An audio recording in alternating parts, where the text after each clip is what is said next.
Hey, what's going on? You know who it is. You know what it is. All right, you guys. So the Warriors lose a heartbreaker in San Francisco to the Los Angeles Clippers.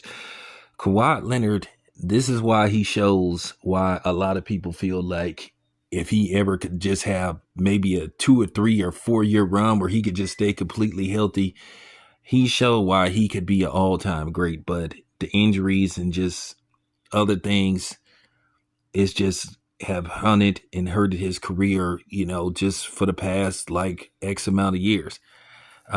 With that being said, he balled out today. He played when it counted. He had 33 points, but James Harden was the star of the game. He had 39 points. Stephen Curry had 36. Jimmy Butler had, I think, over 30 points.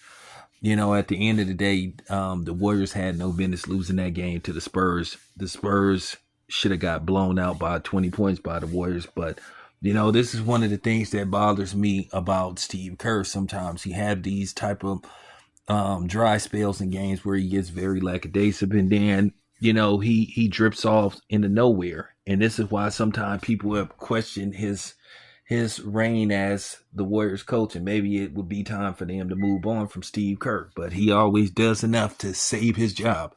But at the end of the day, it appears that the Warriors fall to number 7, and they would have no choice but to have to, play in the play-in tournament. They could have got a week's rest, but now they're going to have to do the play-in thing. They, which I've already said, I don't care for this play-in tournament thing. I just feel like it's just another gimmick to milk money out of the sponsors. And this is why people don't like Adam Silver, because he's watered down the NBA with these gimmicks, from these, in-season tournaments to this goofy play-in tournament.